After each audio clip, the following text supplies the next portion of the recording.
Hello, welcome to my YouTube channel. അപ്പോൾ നമ്മളിന്ന് നോക്കാനായിട്ട് പോകുന്നത് നമ്മുടെ എക്കണോമിക്സിൻ്റെ പ്രീവിയസ് ക്വസ്റ്റ്യൻസിൻ്റെ പാർട്ട് 2 ആണ്. അപ്പോൾ നമ്മൾ കഴിഞ്ഞ പ്രാവശ്യം ചെയ്തത് പാർട്ട് 1 ആണ്. അപ്പോൾ നമ്മളിന്ന് നോക്കാനായിട്ട് പോകുന്നത് 2024 ചോദിച്ചിട്ടുള്ള കുറച്ച് എക്കണോമിക്സിൻ്റെ ക്വസ്റ്റ്യൻസ് ആണ്. ഓക്കെ, നമുക്ക് വീഡിയോയിലേക്ക് പോവാം. ആദ്യത്തെ ക്വസ്റ്റ്യൻ എന്ന് പറയുന്നത് ആഗോളവൽക്കരണത്തിൻ്റെ പ്രധാന ഫലങ്ങളിൽ ഒന്നാണ്. ഏതാണ്? ഓപ്ഷൻസ് തന്നിട്ടുണ്ട്: പുറംപണി കരാർ, സ്വകാര്യവൽക്കരണം, ഉദാരവൽക്കരണം. ഇവയൊന്നുമല്ല. അപ്പോൾ ആൻസർ വരുന്നത് എന്താണ്?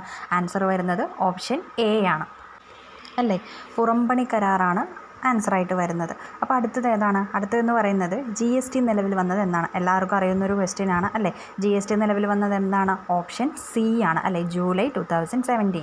ഓക്കെ, മനസ്സിലായല്ലോ. അപ്പോൾ നിലവിൽ വന്നിരിക്കുന്നത് ഓപ്ഷൻ സിയിലാണ്. 2017 ജൂലൈയിലാണ് GST നിലവിൽ വന്നിരിക്കുന്നത്. ഓക്കെ, അപ്പോൾ നമുക്ക് അടുത്ത ക്വസ്റ്റ്യൻ ഏതാണെന്നുള്ളത് നോക്കാം. ഓക്കെ, അടുത്ത ക്വസ്റ്റ്യൻ ഏതാണെന്നുള്ളത് നോക്കാം. ഹരിത വിപ്ലവവുമായി ബന്ധപ്പെട്ട് താഴെ കൊടുത്തിരിക്കുന്നവയിൽ യോജിക്കാത്ത പ്രസ്താവന ഏതാണ്? ചെറുകിട കർഷകരും വൻകിട കർഷകരും തമ്മിലുള്ള അന്തരം വർദ്ധിപ്പിച്ചു. അടുത്തത്, അത്യുൽപാദന ശേഷിയുള്ള വിളകൾക്ക് കൂടുതൽ കീടാക്രമണ സാധ്യത ഉണ്ടായിരുന്നു. ഹരിത വിപ്ലവത്തിൻ്റെ രണ്ടാം ഘട്ടം 1970 പകുതി മുതൽ 1980 പകുതി വരെ ആയിരുന്നു. അപ്പോൾ ഇതിൽ ആൻസറായിട്ട് വരുന്ന ഏതാണ്? ആൻസർ എന്ന് പറയുന്നത് ഇവയൊന്നുമല്ല അല്ലേ? അതായത് ഈ പറഞ്ഞിരിക്കുന്ന എല്ലാം തന്നെ ശരിയാണ്. അപ്പോൾ ആൻസർ എന്ന് പറയുന്നത് ഓപ്ഷൻ ഡി ആണ്. ഓക്കെ, അടുത്ത ക്വസ്റ്റ്യൻ ഏതാണെന്ന് നോക്കാം. പുത്തൻ സാമ്പത്തിക പരിഷ്കരണങ്ങളുമായിട്ട്, അതായത് ന്യൂ എക്കോണമി പോളിസി 1991 യോജിക്കാത്ത പ്രസ്താവന ഏതാണ്? ഇതിൽ നയങ്ങളെ രണ്ടായിട്ട് തരംതിരിക്കുന്നു: സുസ്ഥിരമാക്കൽ നടപടി, അതുപോലെ തന്നെ ഘടനാപരമായ പരിഷ്കരണങ്ങൾ. സുസ്ഥിരമാക്കൽ നടപടികളിൽ അടവുശിഷ്ടത്തിലെ കമ്മി പരിഹരിക്കുന്നതിനും പണപ്പെരുപ്പം നിയന്ത്രിക്കുന്നതിനുമാണ് ഈ നടപടികൾ ലക്ഷ്യം വെച്ചത്. ഘടനാപരമായ പരിഷ്കരണ നയങ്ങൾ ഹ്രസ്വകാല നടപടികളാണ്. ഘടനാപരമായ പരിഷ്കരണ നയങ്ങളിൽ സമ്പദ് വ്യവസ്ഥയുടെ കാര്യക്ഷമത മെച്ചപ്പെടുത്തുക, അന്താരാഷ്ട്ര മത്സരക്ഷമത വർദ്ധിപ്പിക്കുക എന്നിവയാണ് പ്രാധാന്യമായതും.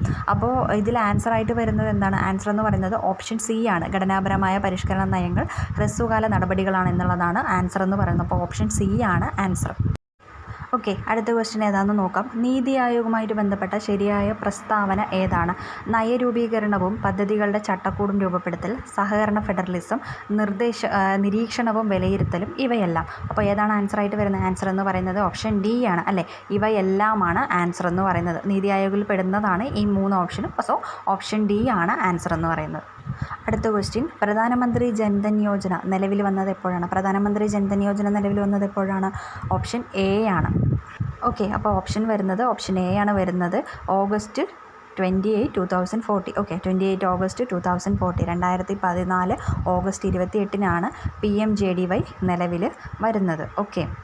ഓക്കെ, നെക്സ്റ്റ് ക്വസ്റ്റ്യൻ ഏതാണെന്ന് നോക്കാം. നമ്മുടെ സൂര്യനെ പറ്റിയുള്ള സൂക്ഷ്മ പഠനത്തിനായിട്ട് ISRO വികസിപ്പിച്ച പേടകം ഏതാണ്? സൂര്യനെ പറ്റിയുള്ള സൂക്ഷ്മ പഠനത്തിനായി ISRO വികസിപ്പിച്ച പേടകമാണ് ഓപ്ഷൻ എ ആദിത്യ L1 എന്ന് പറഞ്ഞ ഓപ്ഷൻ എ ആദിത്യ L1 ആണ് സൂര്യനെ പറ്റിയുള്ള സൂക്ഷ്മ പഠനത്തിനായിട്ട് ISRO വികസിപ്പിച്ചത്.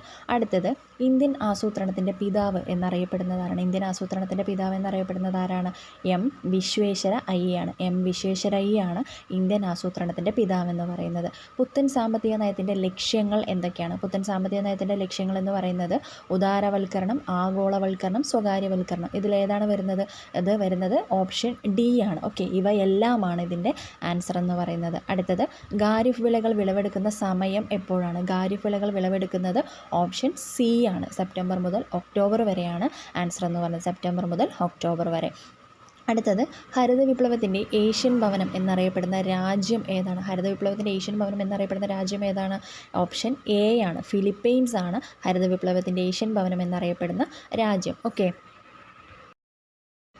ഓക്കെ, നെക്സ്റ്റ് ക്വസ്റ്റ്യൻ എന്ന് പറയുന്നത് 2018 ജനുവരിയിൽ ആരംഭിച്ച ആസ്പിറേഷണൽ ഡിസ്ട്രിക്ട് പ്രോഗ്രാം അഥവാ ADP പ്രകാരം ഉൾപ്പെട്ട കേരളത്തിലെ ജില്ല ഏതാണ്? ഓക്കെ, ആൻസർ വരുന്നത് ഓപ്ഷൻ ഡി ആണ്.